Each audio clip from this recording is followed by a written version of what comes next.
иштеп директор статусун ачып отурат. Нуракулова Эльвира. Эльвира эжекебиз интернеттен деле таанышкан эмеспиз да, башка эле кыздык аттаган мен Аяшкасын. Аяшкасы кетип калды, бирок түйүнөн Эльвира эжени алып келип коюп, мен бул менен иштешип кеттим, ал кыз уже кетип калды да. Эми карасаңыздар, ушул жерде аңайсыз кыздарыңыздар болот да. Азыркы учурда ким утуп атат, ким уктуруп атат. Ал кыз кетип калды, ал өзүнүн тилегин кылып жүрөт. Бирок бул кыз мага ишенип, сен кичинекейсиң дебестен айтканымды угуп, азыркы учурда мына чоң команданы жетелеп отурат десем болот да. Бүгүн атайын ушул чөйрөгө, ушул Каракол шаарына, ушул айымды жана ушунун чоң командасын көрүүгө келдим десем болот кыздар. Азыркы учурда старший директормун, айлыгым жакшы, 40.000-45.000 чейин көтөрүлдү, бирок азыркы учурда бир аз иштебегеним үчүн 30-тун тегерегине түшүп турган кезим да. Бирок бунусуна да шүгүр кылам, анткени үйдө 3 баламды карап отурсам да, только телефон аркылуу иштеймин. Мен бул бизнеске негизи сиздерге окшоп байким араңыздарда бар, ишенип, ишенбей келгендер, болбойбу деп. Мен эле Кудача эжем убаган сайын мени кыйнап, баз катталчы, баз иштеп койчу дейт. Мен болсо жок иштебейм деп шутуп айтам да, кайынтан мен турам, мен балдарым кичинекей десем деле болбойт. Еще мен сатканга такыр жокмун, мен сата албайм десем деле болбойт да. Сата албайм десем деле болбойт. Акыры ушу жаман тажат, ушу көңүлүм мейли катталсам катталып койчу деп катталган убагында. Бирок эми азыр карасаңыздар, ал эжем, конечно, менин ушул ийгиликке жетишиме себепчи болуп турат. Ошол үчүн да мен дайыма ыраазычылык айтам да, ал соопторду да чогултуп атат деп ойлойм да. Бул фабирликке келип, мисалы сиздер мен эмне таптым, көпчүлүк учурда биздин бир нерсе алганыбыз же бир ийгилик жаратканыбыз сиздерге мотивация болот. Мен деле ишенбей келгем. Сиздер саякаттарыңыздар келеби? Ата-энеңиздерди саякаттарга алып баргыңыз келеби? Алып баргыңыздар келет, алып барасыздарбы? Кочобуз. Кудай буйрса сөзсүз түрдө алып барасыздар. Бул да болсо менин эң чоң максатым эле, ушул бизнесте иштеп кетишиме, ушул жерде директор статусун старший ачышыма, еще да чоң максаттарды коюшума бул менин апам себепчи болгон да. Менин апам кичинекей кезинде ооруп калган. Мен бул окуяны негизи такыр айтпай калгам. Бул жака биринчи жолу келип аткан үчүн кайра кайтап айтып коеюн деп атам. Апам 3-чү класста окуган кезинде инсульт алып калган да. Оң тарабы вообще иштебей калган. Баспай, сүйлөбөй ушинтип калган. Ошол кезде мен апама мотивация берет элем. Ал кезде мен болгон 3-чү класста элем. Апа, ыйлабаңыз, сиз көп жашайсыз, мен сизди дүйнөнү саякаттарга алып барамын апа деп ушунчумун да. Бирок билесиздер да, турмушка чыккандан кийин баягы чоң максаттарым уже мындай эле көрүнүп калганда, турмуш деген ушул турбайбы дегендер барбы араңыздарда? Турмуш деген көрсө ушундай турбайбы? Турмушка чыгат келсин, төрөйт келсин, бала багат келсин, кайнага кызматка алып келсин, ушундай эле өмүрүң өтөт экен депчи. Мен ошондой абалга түшүп калганмын да. Бирок ошол кезде как раз менин жашоомо фабирлик келип калды, 2 баламды төрөгөндөн кийин. Мен чоң максат койдум. Значит, карасам, мага ошол жөп-жөнөк айымдар иштеп атышат да. Айлык алып атышат, апамды саякатка алып барып атам дейт, умрага жөнөтүп атам дейт, машина үй алдым дейт. Деп сүрөттөн карайм. Күтүп атканда сиздер да карайсыздарбы группаны? Баягы бонустарын, айлыктарын бөлүшөт го. Ошол кезде мен да карап отурам. Мага ошол жөп-жөнөк айымдар да. Ашыкташкан эчтекеси жок. Значит, мен да жасасам болот экен деп өзүмө максат койдум. Аракет кылдым, сиздерге окшошкон жок. Мен адам акелем окшошкон жок. Иштебейт, кылбайт, жасабайт. Мен бир нерсени түшүндүм. Көрсө биз жана эжеге айтып кеттим го. Биз журкасак, команда басат. Биз басса команда жөрмөлөт, биз жөрмөлөсө команда уктайт. Биз кандай результат алабыз келсе, биз ошондой кыймыл аракет кылышыбыз керек да. Ошол үчүн кыздар эч качан урматтуу эжелерим, сиңдилерим, апаларым, сиздерди бизе бул бизнесте ийгиликке жетишибизге эч нерсе тоскоолдук болбошу керек да. Менин да ошол көптөн күткөн максатым орундалды. Кичинекей 3-чү класста окуган 10 жаш кезимде апама берген сөзүмдө былтыр жазында биринчи жолу сөзүмдө турдум десем болот. Албетте бул саякаттардын эң кичинекейи, бирок мен ачылышын жасап алдым дейм да. Ташкентке командам менен, наставниктерим менен, директорлор менен биргеликте өзүмдүн кичинекей баламды колума алып, апамды саякатка алып барып келдим. Апам кандай эмоция да болду. Ишенесиздерби? Ыйлайт да. Ыйлайтпай апам. Апам айтам да, мен фабирликте иштеп баштаган кезде апам айтам да, апа, ыйлабаңда мен аракет кылдым, Кудай буйрса кичинекей кезинде берген сөздөрдүн баарында турам дейм да апамачы. Бирок корком мына жакта директор болбой калсамчы депчи. Кантип турам директор болбой калсам мен кантип апама апарам, кантип апама берген апам ден соолугун көрсөтөм баарын ойлоном да. Бирок Кудайга шүгүр былтыр апам ушунчалык Ташкентке барып келгичекти батасын берип, сүйүнүп, ыйлап ушинтип атат да. Албетте экинчи апам бул менин кайненемди кошо алып барайын дегем. Бирок тилекке каршы жумуштан жооп сура албай калган үчүн апам өзүн алып бардым. Бизде былтыр билесиздер, ысык көлдө Карбенде эң сонун отель экен чынында. Ошол жерде компаниянын маракеси өттү. Ал жерге мен 30 төлөдүкпү? Бир кишиге 30 миңден төлөдүк. Өзүмө кайненемди апа жүрүңүз сизди апарып келейин деп апамды алып келдим. Кайненемди алып келдим да. Төл кичинекей бала менен ушунчалык баягы кайненемдин сүйүнгөнүн көрсөңүздөр эми. Баягы кубанычында чек жок да. Басса турса кызым мен сага ыраазымын, мен ойлогон эмесмин мындай жерге келебиз деп. Чынында апам ушунча жыл иштеп жүрүп, билесиздер да иштеген кезде эмне болот? Азыр эле мисалы бир эже күтүп отурат, мен жумушка барышым керек деп жумушуна кетип калды. Апам деле ошондой да, боз жумушта иштейт, эртең барат, кечинде кетет. Жумуштан суранып чыга албайт. Апам ушунчалык сүйүндү да. Билесиздерби, ушул жерде болушу мүмкүн, жаңы иштеп баштаганда күйөөм же кайненем каршы болгон эмесдерчи. Менде деле болгон, конечно, баягы бут кыйып алып, мойтип иштебе деген эмес мени. Бирок мага деле айткан. Телефонун таштап эле койчу. Телефонду көпкө кармап атасың. Кечки телефонун кулактан түшпөйт. Атам деле сөздөрүн угуп калган, кайнатамчы. Бирок ошол кезде мен башында тарынгам аларга. Неге мага каршылык кылып атат? Мен жаман нерсе кылбайдам го депчи. Бирок кийин ойлонуп карасам, ал адамдар мага жакшылык кылып атыптыр. Ал адамдардын убагында болгон эмес, онлайн иштеп акча табуу деген. Ошон үчүн баягы бизди коргоо максатында, адашып калбасын, алданып калбасын деген максатта бизди ошентип коргошот экен да. Азыр ишенесиңерби? Кайнатамын, кайненемин оозунан түшпөйм да. Бир кездерде алар да мага айтышкан, кыйдырып кой деген, ташта деген, иштебей эле кой деген да мисалы.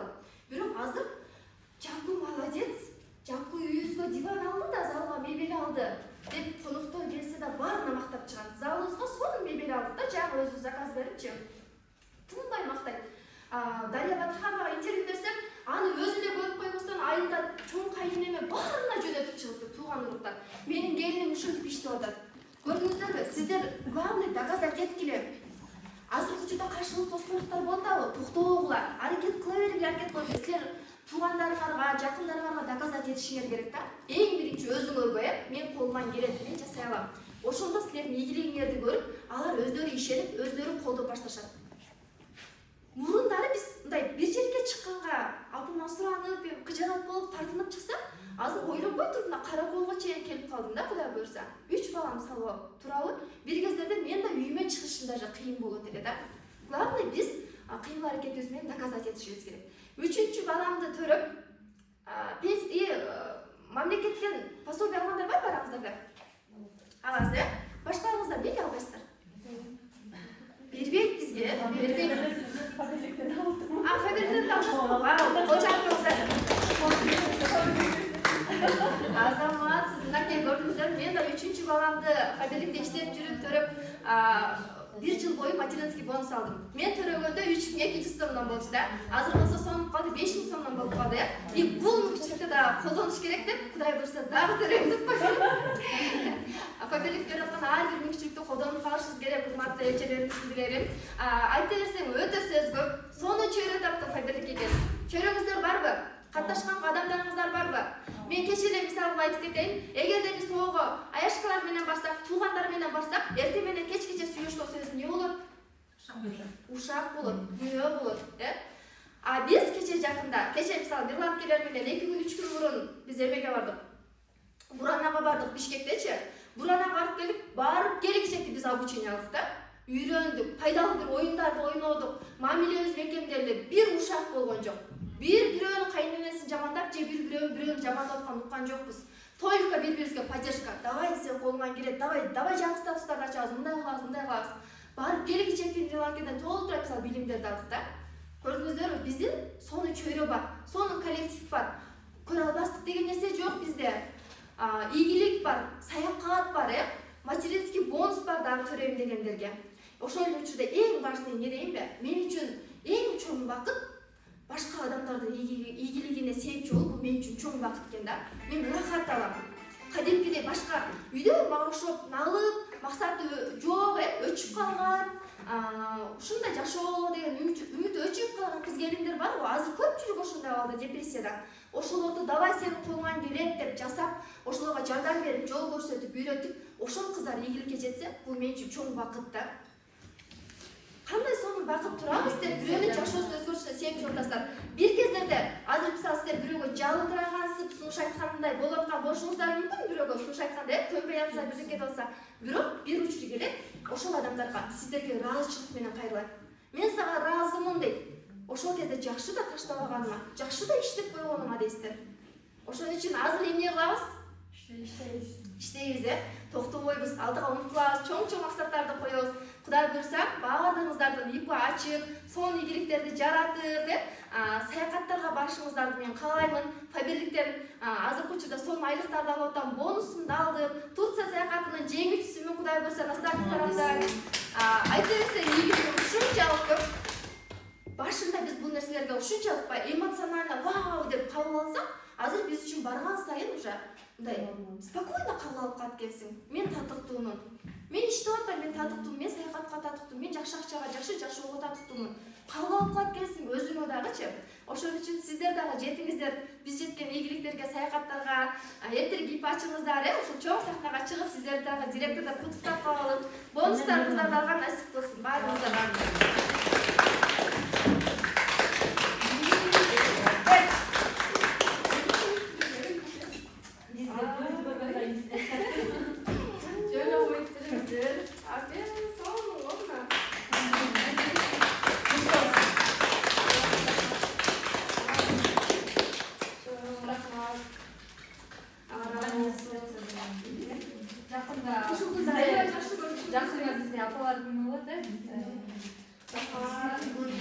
Бөлгө келген сайын эстеп жолубуз буну бир кухняга же квартирага айдап алсак, сонун эне чоң рахмат, Алла ыраазы болсун. Ыраазымын силерге, чын келсеңиз. Алыста туруп. Азыр булар биринчи жолу көрүшүп атат. Биринчи жолу көрүшүп атат. 4 жыл бою. Тойда интернетте иштеген жайнанып болду. Дискотека бардыгын билем. Күнү түн дебей интернеттен иштейбиз, билбей калган жеримди сурайм. Азыр негизи иштеген кишиде ар дайым суроо болот, күнбү түнбү дебей, мен качандыр же иштейт билбей калган кезде ушул жайна мотивация берчиде, илгирече туруңуз, келиңиз иштеп коюңуз, аракет кылып коюңуз деп жайнага терең ыраазычылык билдирем. Жайнанын арты менен ушундай сонун ийгиликтерди жаратып отурам. Бул да болсо өзүңүздүн менетиңиз элдерже. Мисалы биз канчалаган айымдарга айтабыз да, мен ушул жерде отуруп азыр баарыңыздарга айтып атам. Сиздердин колуңуздардан келет, жасай аласыздар дейм. Айтам дейм, бирок араңыздардан бир-экөө эле кабыл алат да. Ошол сыңар мен канча кыздарга айткам, арасынан мына элдерече өзү аракет кылган үчүн, ошону кабыл алган үчүн, мага керек экен деп түшүнгөн үчүн ушул деңгээлге жетип отурат да. Бул эмгектин баардыгы өзүңүздүкү. Азаматсыз дүркүрөп өсө береңиз, муктанаңыз менен. Бүгүн биринчи жолу көрүшүп атабыз, чынында аябай толкундабыз болот. Бирок аябай бир туугандай болуп, жакын болуп калат экенсиң да. Телефондон эле көрүшүп Туугандар менен анча сүйлөшпөйбүз, анча сүйлөшпөйбүз, анда мында эле жашып калган. Эми бул бизнесте күндү түн дебей чогуу сүйлөшүп, билбегениңди сурап, бири-бирибизге мотивация берип, бири-бирибизден дем күч алып, только ушинтип сыйлашып жүрө берели. Чоң рахмат. Мен да кичинекей бир белегим бар деп берип коеюнчу. Кандай сонун, негизи жайнага терең ыраазычылык билдиребиз. Бизге канчалаган нерселерди үйрөтүп, өзүбүздөн кичүү болсо дагы биздин эжебиздей бир чоң эле аялдай да, мындайча айткандачы, мындай аял десе жаман болбасын. Мындай жаш өтүп калган эле эжелердей да. Ошон үчүн биз ар бир жайнанын айткан нерселерин туура кабыл алып, аябай ыраазыбыз, терең ыраазычылыгыбызды билдиребиз. Алыс жашасыздар, жанында жүргөндөй болот. Сиз мындан дагы буруна татыктуусуз элбирчи. Мен сыйынтагам. Мен ушундай ыйлактым да койдойм. Бирок көптө бир ыйлабай калгам, кадимки баягы сүйүнүчтүү көз жашым атат, көрүп баягы жүрөгүм эме болуп кетти да коеюн келиңизчи.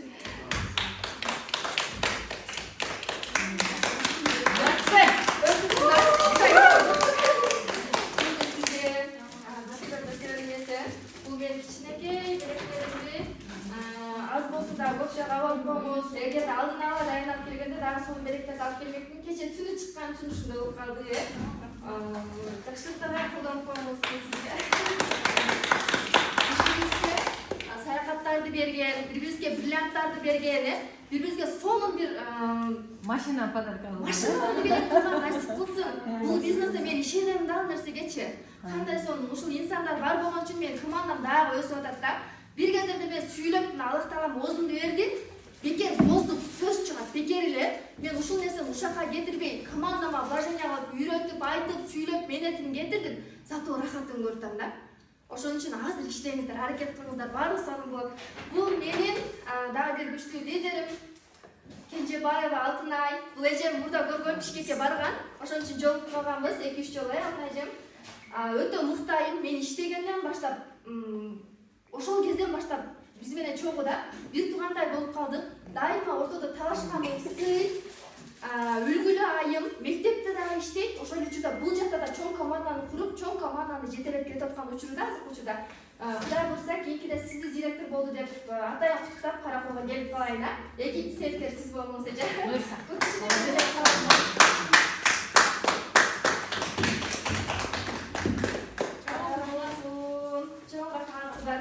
Barınızlarga rahmat, işlerinizler, ösünüzler, Kuday buyrsa көп келип туралы. Сиздердин максаттарыңыздар оюндар, соңку статустарды ачыңыздар.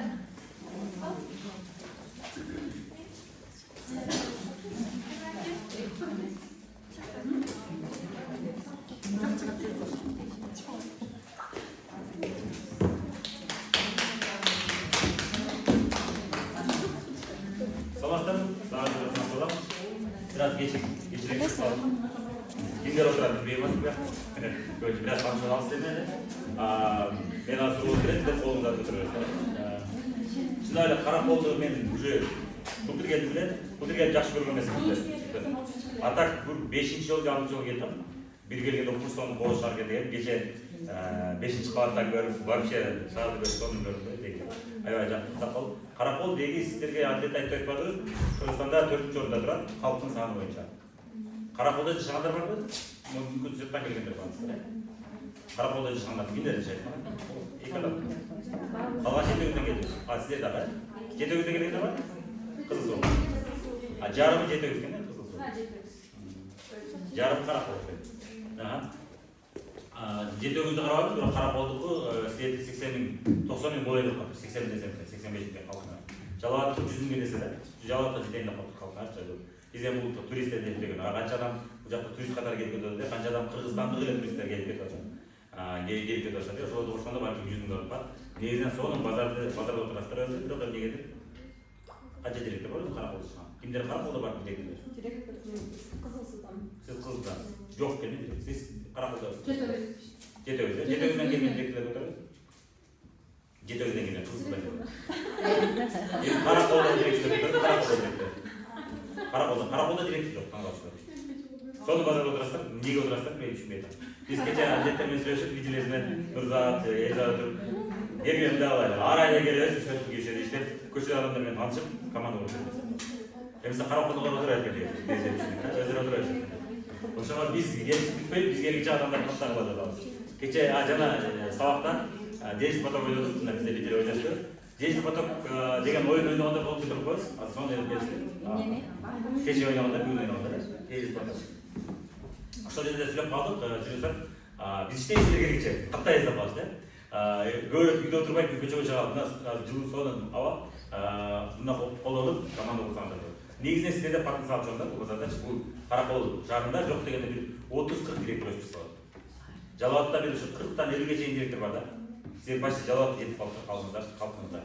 Ал жақта Жалауаттан бір 10-дан ашық директор 100-ден артық келешек бар. 10-дан ашық директор 100-ден артық келешек бар да. Мен айдан 100-дің тапқым келеді дегендер бар ма? Маған 100-дің аз дегендер бар ба? 100-дің аз дегендер. 100-ге чейін болса маған жетеді дегендер бар ма? Маған 30-дің жетеді дегендер бар ма? 30-дің? Жетпей ғанда, көрі жетпей ғанда. 30-дің көп табатындар бар. Мен уже 30-дің көп табатам дегендер бар ба? Ана көп табатам дегендер бар. Жоғын көп жетіп аз екен. Емел, кейін сұрау мұндай, сіздерге сұрау, бұл бизнес бойынша менің малыматым жоқ. Сырттан шақырып келісіп, мен малымат алған келдім дегендер бар ма? Бирок силерге маалымат беришти. Бар. Бар экен, Бул бизнес боюнча уже катталдыңыз, иштеги үйрөнүп баштадым дегендер бар. Катталып жаңа үйрөнүп атышты деген. Эми эле пока адам каттай элекин үйрөнүп дегендер бар. Адам каттадым, структурам бар, бирок айталы 9% чыга электер бар. 9% чейгилер. Бул жакта адетте сөз болуп калды. Фатва боюнча сөз болуп калды деп суроо берди. Ким берди суроо? Ошо боюнча. Кандай суроодо пайда болду сизде? Сизге жооп бергенде дагы бар суроо?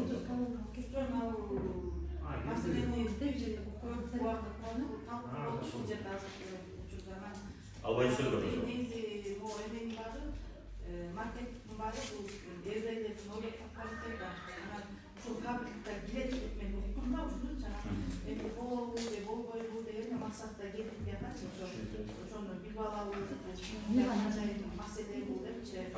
Негизи азыркы алымдар биздин Кыргызстандын алымдары негизи азыр учурда фабрикада болуп атышат да. Эми бир кандай дейт? Ол оюн айтып. Эмилбек Андартбек менен биз подкастка чыктык жакында. Буюрса дагы чыгабыз, кишиге көрүп чыгабыз. Подкастта негизинен эмне болду? Подкастты сүйлөшүп отурганда мен бир нерсени байкадым. Ага чейин деле менде подозрение болгон. Бул адамдар жашыруун каржы пирамида менен чыныгы тармактык маркетинг айырмалап кеткен. Мыйзам аларды айырмалайт. То есть мыйзам боюнча жашыруун каржы пирамида ачкандарды түрмөгө отургузат. Эмнеге? Машина. Каржы пирамидалары ачык машина. Жашыруун каржы пирамидалары териштирип отуруп, шукуп отуруп, далилдештен кыйналып отуруп, түрмөгө отурушат. Бирок аны далилдешпейт. Жашыруун пирамиданы далилдешпейт. Дал ошол себептен коом үчүн эң коркунучтуу жашыруун каржы пирамида. Эмнеге? Жашыруун каржы пирамидада иштеген адам ал ойлойт мен бизнес курат деп. Ачык пирамидада бизнес курбай атканын билет алып түшүнүп да, сен товар жок, элдер акча көтөрүп келет. Ал элдер акча көтөрүп келгенде артындагы көрөт. Ачык пирамида. Жашыруун каржы пирамидада ал жерде товар бар, бирок ал товарды сатабыз деген ал жерде максат жок. Ал жерде товар сатуу. Ошол жашыруун каржы пирамида дейт. Ошол жакта адамдардын көбүгү, ошол жака адамдар көп акча салып үйлөрүн алып жаткан. Ошолордун бири Ихсан. Ихсанда эмне деди? Батир беребиз деди. Бизде товар бар, биз батир сатабыз деди. Бирок ал батирди алып эме болуш керек. 4 адам мисалы үчүн 200 миңден көтөрүп келсе, 5-чи адам айталы батир. Алар чакырып берген, Ошондон эмне болду? Ортодо батир бар да, бирок батирди алыш үчүн алар өчүп кетип калган. Алар колдон жалгыз акча бергенде, убада алды, убада. Ошон үчүн муну далилдеш кыйын, бирок далилдесе болот. Демек, алымдар азыр ушунда жашыруун пирамида менен чыныгы тармак маркетинг айырмалап коюлат. Бирок Россия Казакстандын муктажы айырмалап коюлат. Айтылат, арам түрү бар, адал түрү бар. Арам түрү бул жашыруун каржы пирамида окусаңыз. Айдыс окуса түшүнөт, бул пирамиданы айтылат. Тармактык маркетинг, чыныгы тармактык маркетинг адал да. Бирок ал жерде айтып айткан эмес. Биз адистер үчүн түшүнүп атабыз. Адистер билебиз айырмасын. Жашыруун каржы пирамида кандай? Чыныгы тармактык маркетинг кандай? Менден да мисалы бирөө сураса, бул жашыруун пирамидага окшош экен деп айталам да. Бул чыныгы тармактык болуп деп айталам. Ошону түшүнгөн адистер биз түшүнүп атабыз. Россиянын, Казакстандын муфтиятынын фатвасын окусаңыздар, экиге бөлүнгөн. Мыйзам да экиге бөлүнөт. Азыр мыйзам түшүнүп атат. Бирок биздин алымдар ошону түшүнбөйт. Эми суроо. Эгерде ал адамдар бул темада адистиги жок болсо, алар фатва чыгарганга укугу бар, жокпу? Жок. Бул таң калысын нерсе. Түшүнүп атат да. Биз подкастта ошону мен тынбай баштап атам. Көрсөтүп аттым дәлде. Бирок азыр буюрса да подкастка жолугушабыз, сөйдө суроо берем. Мен силерге экөөнүн айырмасын далилдеп берем. Эми мага экөөнүн айырмасы жок деп далилдеп берем. Шуну далилдеп берем, түшүнөм деп. Экөөнүн айырмасы бар. Ат менен сөздөр. Бирөөсүнүн максаты товарды өткөрүү, экинчи максаты товарды өткөрүү эмес, элден акча жыйноо. Товар сатуу. То есть товарды бердим деп ойлойсуң, ачында кириш үчүн берип аткан болсуң, ал акчаны. Ошо бизнеске кошуш үчүн берип аткан болсуң да. Ошол жерден уже түшүнүп болот. Чыныгы тармактык маркетингде ошол себептен мыйзам соттобой да. Бул бизнестин бир түрү да.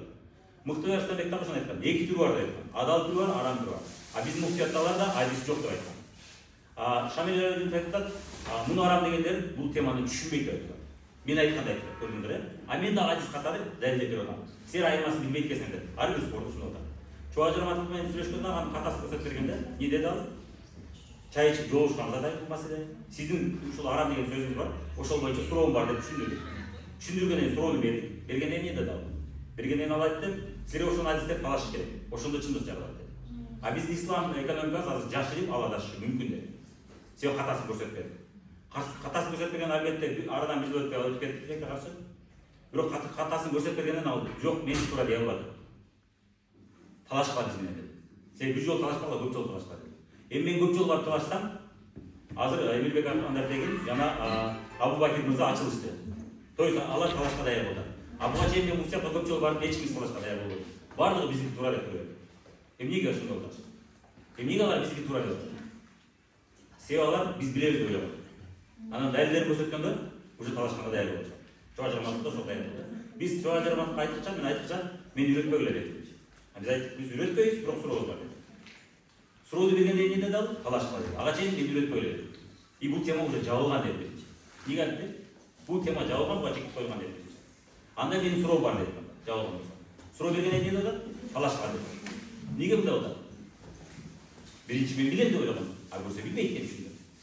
Азыр алыңдар да жүздө көрүнөт. Буюрса биз талашып отуруп, алар билбешин көрсөтөбүз. Көрсөткөндөн анын чыныгы факт. Азыр бул чыныгы фактка дешкен.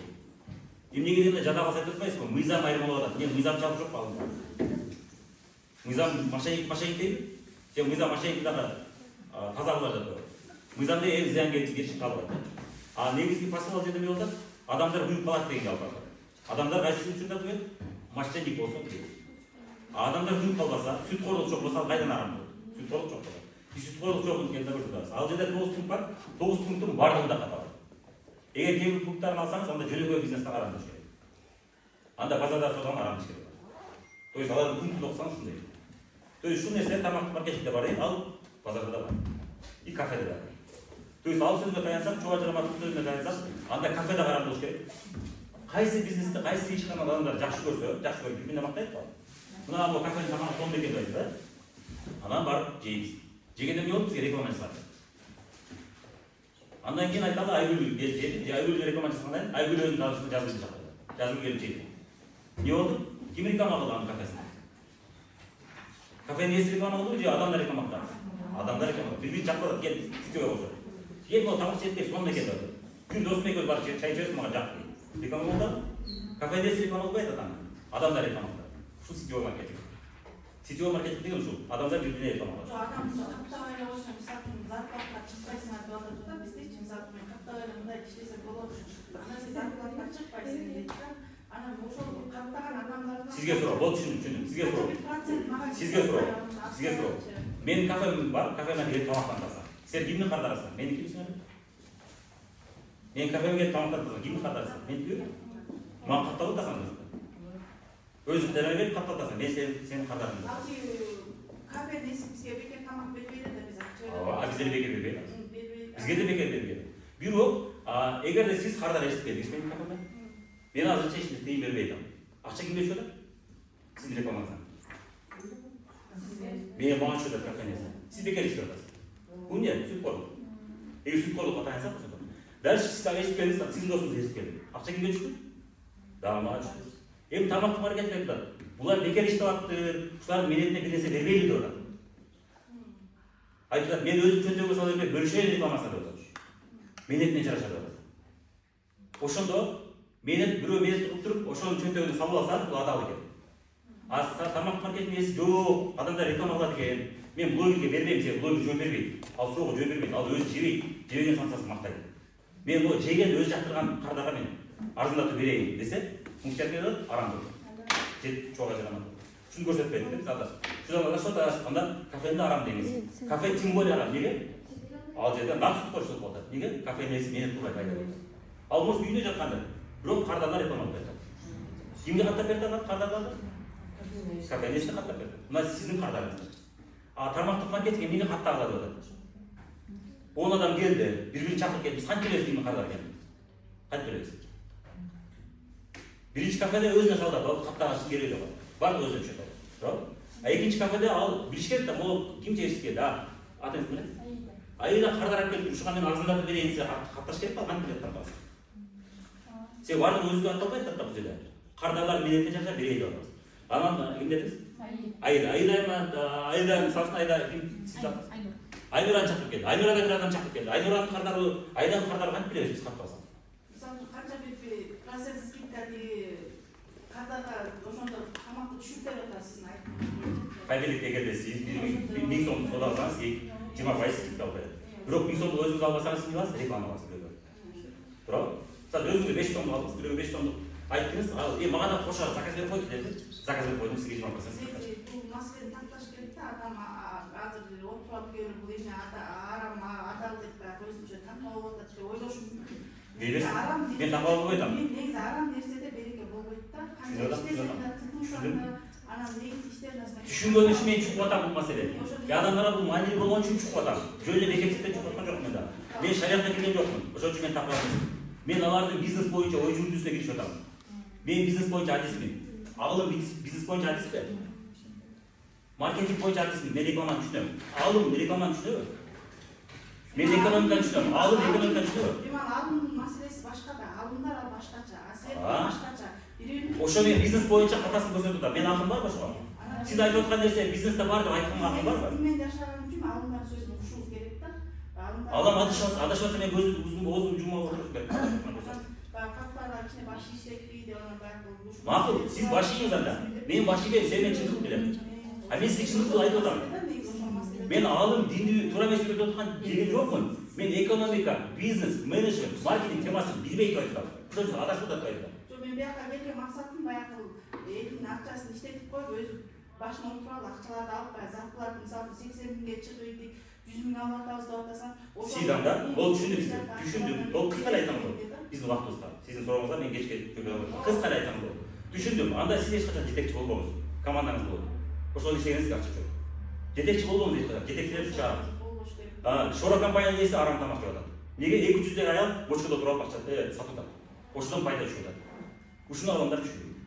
Менеджмент, бул илимдин менеджменти. Менеджментте чоң иерархия түзүлөт, уюм түзүлөт, ошону түшүнбөйт. Бирок айырмасы, Шора компаниясы эсеч убакта сен менен кошо бизнес кылсаң болот. Сен дагы 100 миңге чыксаң болот, мен сени үйрөтөм дейби? Жок, 15 миң айтып отура берет. А бул бизнес несине деп атат? Мен силерге өзүмдөй шанс берейин деп атат. Силер дагы мен бизнес несине окшоп, силер дагы кардарларды көбөйтүп, көп киришке чыксаңар болот деп атат.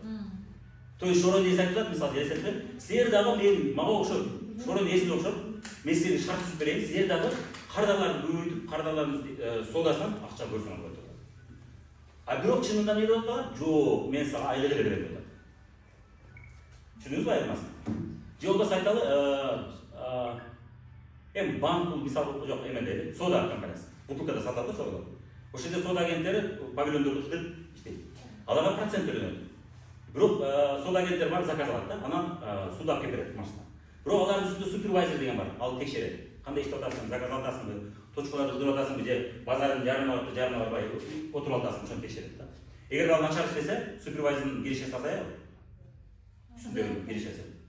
Соода азаят да, азаят да. Кайда көрдүң супервайзер? О, супервайзер табар алат. Анда ишке орношпоңуз. Анда ал дагы сиз үстүнөн отуруп кайда көрсөт. Бирок айырмасы башкада сиз айтмайсызбы? Маркетинг табы. Неге маркетинг? Же менеджмент. Менеджмент табып кетти. Маркетинг бул эмне? Товарды өткөрүү жолу. Ал эмне атат? Шора компаниясы негизи балдарды жумушка алат. Анан ал балдар павильондорго барып бизнес алып атат атат. Павильондор аркылуу сатып атат. Павильондор менен байланышкан ким? Тартуу соода агенти. Анын үстүндө ким турат? Супервайзер турат. Супервайзер үстүндө ким турат? Директор турат. Директор үстүндө начальник отдела продаж деген турат. Плюс кээ бир уюмдарда начальник отдела продаждын үстүндө отдел маркетингдин жетекчиси турат. Анын үстүндө гендиректор турат. Ал Шора компаниясы эсмес болушу мүмкүн. Азыр ошондой. Бул менеджмент и маркетингдин бир түрү. Биздики ошондой маркетингдин бир түрү. Болгону бизде айырмасы эмне? Биз айлык бербейбиз, биз процент төлөйбүз. Алар айлык плюс процент берет. Эмнеге айлык берет? Себебинде кышында суукта балага жүрүш керек. 8-ден 5ке чейин убактысын берет ал, ошон үчүн айлык берет.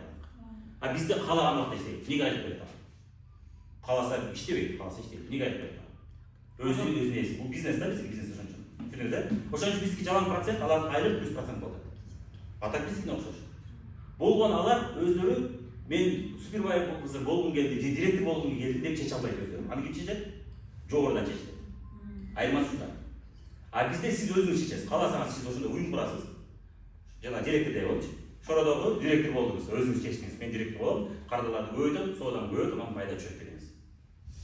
Себеби бул эркин бизнес да. Шорада сиз эркин бизнес эмес, сиз найымда иштейсиз, жалдам иштейсиз. Ошон үчүн сизди чечет. Сизди коебу, бияк эжени коебу. Ошол жогоруда гендерди чечет, кимди коет. Айырмалык ушуда да. Себеби ал айлык иштейт. А бизги генен бизнес. Ачык бизнес да ошон үчүн. Айырмалык ушуда да, бирок биздики окшош. Бирок ошол себептен сиз шорой компаниясында 100 директорду көрбөйсүз. 5 директорду көрөсүз мисалы үчүн. А фабрикте сиз 100 директорду көрөсүз. Эмнеге? Чектөө жок. Себеби сиз ушул жерден туруп Москва менен иштей аласыз. Ошол товар коюпсуздар, өзүңүз создавать этип атасыңар да. Завод баасына сиз товарды предоставлять этип берип атат. Пункт күзөтчүлөрдүн буттарын коюп атат. Бул базарга да окшоп кетет. Базарда ушундай болот. Жасап берип атат. Базарда өзүң чечесиз, жардам кыласызбы, же өзүң иштейсизби? Анан бир точка кыласызбы, же 10 точка кыласызбы, өзүң чечесиз. Ошого окшоп кетет сизге. Бул себеби эркин бизнес болуп атпайбы? Бирок шорого да окшоп кетет. Экөөнүн ортосунда. Себеби базарда акча салабыз да. Шороодо иштеген директор акча салбайт. Бизде фабриктерде салсаңар аздай саласаңар, почти салбайсыңар, э? Негизинен бир 5% акча саласаң, 95% пайда көрөсүң. А башка бизнесте базарда не? 100% киргизсең, бир 30% же 40% пайда көрөсүң.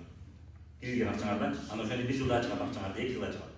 А бул жерде 1 айда 2 айда чыгат, кирген акчаңар. Бирок негизинен кирген акчаңар бул не?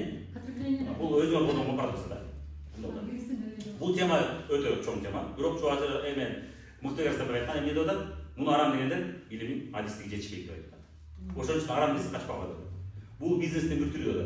Кадимки дүкөнгө биз барабыз дейт. А бул дүкөн бизге келет деп атат, өзү келет. Тура сизге келет, ана фабрика көрүп кой дейт. Ушундай айырмасы. А так бизнестин бир түрү да. Мыкты Арстанбек, шариат түшүнөбү? Ал сатам десе шариат түшүнөт. Эми бул шариат боюнча дейсиз деп айта аласыз. Бирок ал бизнес боюнча дейсиз. Ал шариат мисалы журналист бол. Ал журналист, бирок шариат түшүнген адам. Мен шариат боюнча адисмин дебейт. Эми шариаттан алыс дебейбиз да, алыс эмес. Үстүртөн болсо да билим алат. Ошон үчүн ал шариатты айткан жок. Ал экономиканы айтат. Ал эмне деди? Шариатта жазылган нерсени алымдар жазганда окуп туруп айтат. Адистиги жок булардын. Не боюнча да? Шариат боюнча алар билет деп атат, бирок бизнести билбейт деп атат. Шамиль Алиодинов айтат. Ал дагы эртең биз көргөн бизнес боюнча сабак. Мен аны алым катар сыйлагыла деп айтам. Ал шариат жагын айтпай атат. Ал айтат, арам дегендер шариат жагын билет, бирок экономиканы билбейт. Эки жакты билиш керек абады. Бул мисалда мындай да. Бир жаныбардын бир жетим чыкты бир түрүн таптык. Ал не жейт, канча жашайт билбейбиз. Ялында да билбейт. Адал же арам деп айта алабы? Билбейт ал. Чымчыктан канча жашайт, эмнени жейт ал, кантип көбөйөт, баласын жеп койбу билбейт. Тоо алыс чокуда жашайт, өзү да барып көрө албайт. Ал ким менен сүйлөшүш керек? Ошол адалбы, жесе болобу билишти, кантип билет ал? А Куранда жазбаса ал чымчык. Же жазса да, эми башка тилде жазганда билбейсиз ал чымчык. Же арабча билбейсиз ал. Ал эски арабча. Ал арабча аты башка, кыргызча аты башка. Билбейт. Кантип билет ал? Зоолог менен сүйлөшөт, биолог менен сүйлөшөт. Туурабы? Адистен. Адистен барып сурайт, канча жашайт экен бул? Не жейт экен? Бизде деген деп турат. Анан биолог менен сүйлөшүп өзү чыгарып койсо, фатва адам болобу, же туура болобу, же туура эмес болобу? Өзү отуруп эле чыгарып койсо. Өзү отуруп чыгарса ал адашат. Неге? Адис эмес, билбейт ал. Ушул көрүнүш болуп атат азыр. Не болот? Алар үстүртөн карап туруп чыгарып койду. А биз адистер барып айтып атабыз, эй, сен айткан биякта бар. Аны адалды, арамды билет деп атабыз. Жегизин де биле жаткан коебуз. И ошондо айтат, шариат айтат, булар шариатты билет, бирок экономиканы билбейт деп атат. Мыкты Арстанбек, шариатты билет, экономиканы билбейт деп атат. Давлатов айтып атат, шариатты билет, экономиканы билбейт деп атат. 3 адам айтып атат. И мен 4-үчүсүмүн. Тармак маркетингде түшүнгөн адамга карап атам. Еще мен айтам, булар экөөнү айырмалабайт деп атат. Айырмалабайт. Сен сүйлөшкөндө да көрүп атасың. Кийинки подкастта дагы ушул теманы козгойм. Буюрса ар подкастта козгойм. Не болду, Абубакир мырза муфтият бөлүмүнүн жетекчиси экен. Эмилбек Андардеген алымдар кеңешинин жетекчиси. Алымдар кеңеши бул парламент сыяктуу, муфтият бул өкмөт сыяктуу. Аткаруучу бийлик. Аткаруучу бийликтин жетекчиси айтат, мен тармак маркетингди сиз айткандай билбейт экен деп түшүндү, өзү сүйлөшкөндө. Эмне деп бирге чай ичели, мага түшүндүрүп бериңиз. Бул эмне? Биз билбейбиз деген да моюнун алат. Эмилбек Андардеген азырынча моюнун алат. Бирок суроолорго жооп бере албай калды. И фатвада жок нерсени айтты. А фатвада жок нерсе бул эмне? Чуага жараматтык айткан. Бул бирөөнүн ою. Ал муфтияттын ою эмес. Ал бир адам, Эмилбек Андардеген ою. Ал мыйзам эмес болуп эсептелбейт. Ал биз укпасак да болот. А бирок сиз айткандай алымдар кеңеши чыгарган фатва номер 5 биз укушубуз керек. Ага кошулат. Демек Эмилбек Андардегендин жеке оюн биз укпасак боло берет. Сен ал өзүнүн ою. Чуага жараматтык өзү айткан.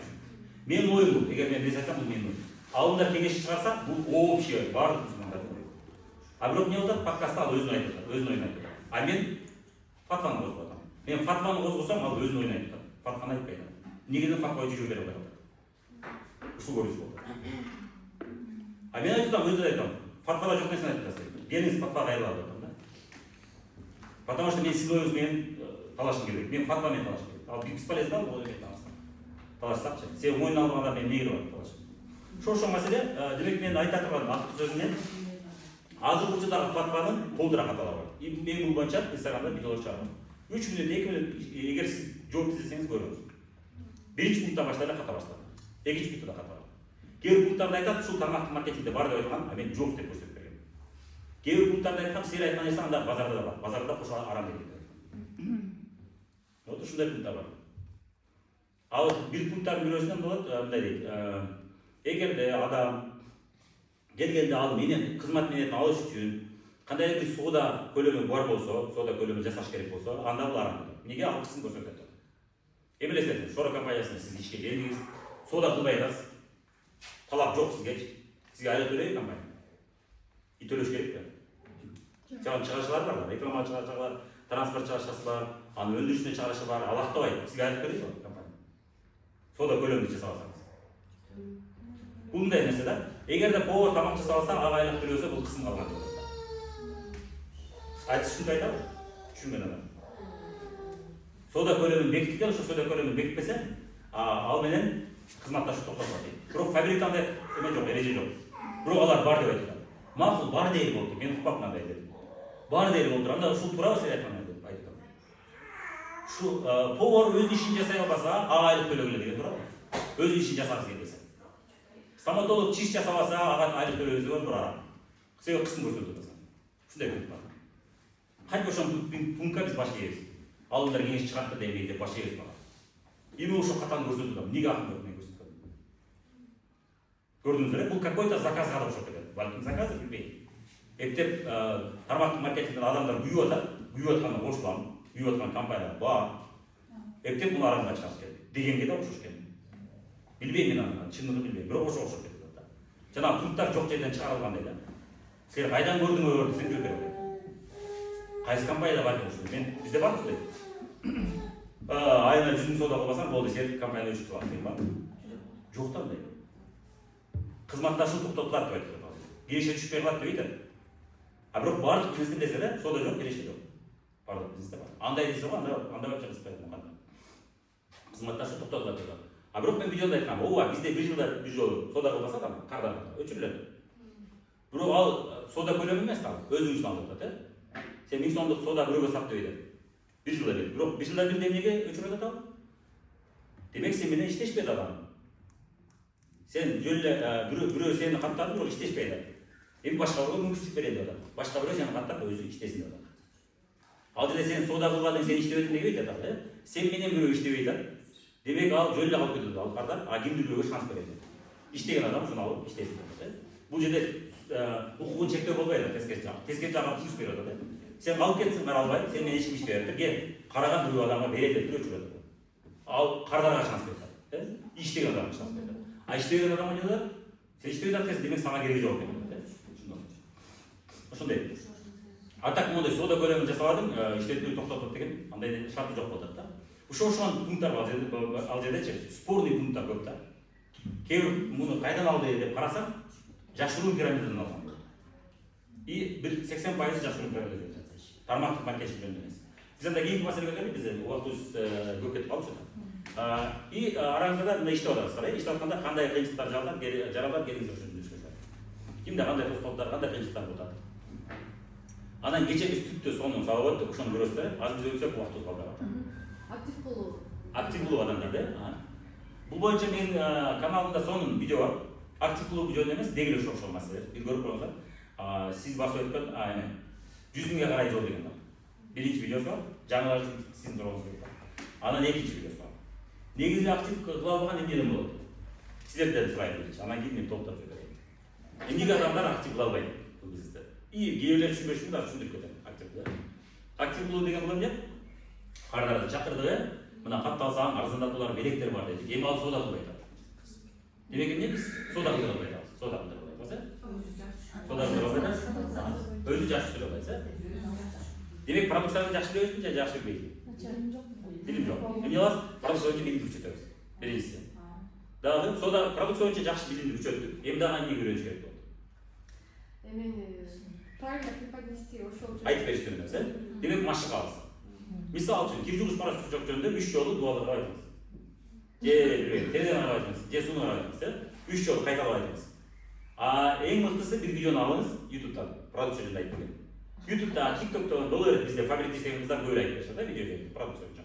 Же Нурзат Райымовнун немеси бар, каталог обзору бар. Же дагы бир продукция жасап аткан лидер көп. Жана сенин бар бир продукция жасап аткан көрсөтөт.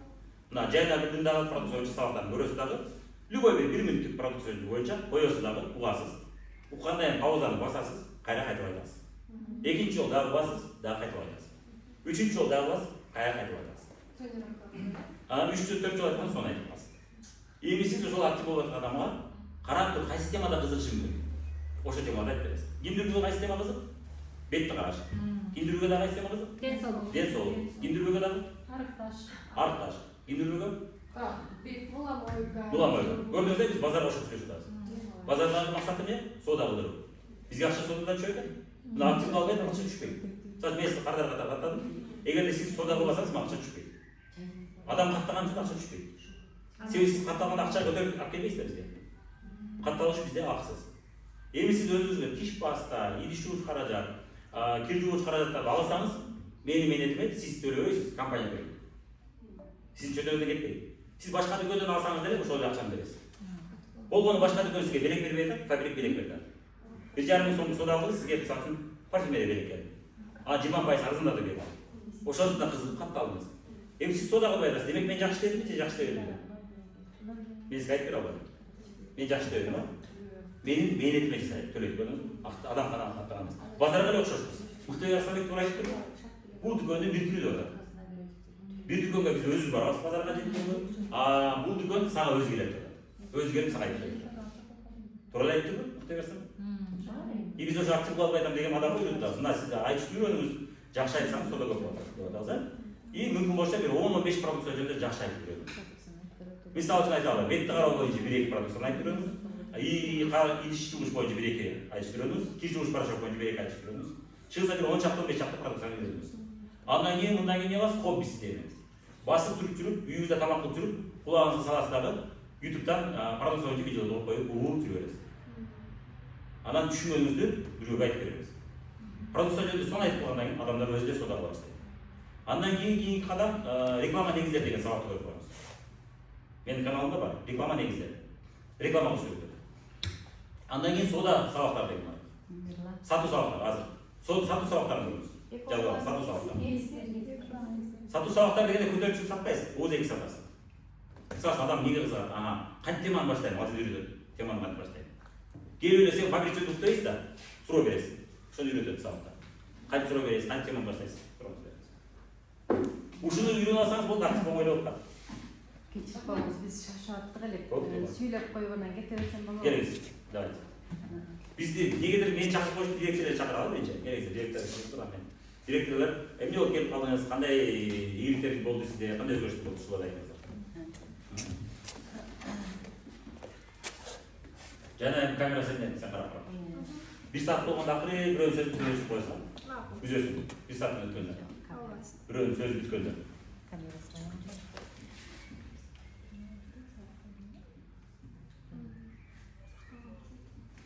Дагы кайсы директорлор бар? Кече бүттө сабак сакталды эле. Сакталды. Кирелик YouTube'га барбы? Жак. YouTube'га кирелик. Саламатсыздарбы, баарыңыздарга ден соолук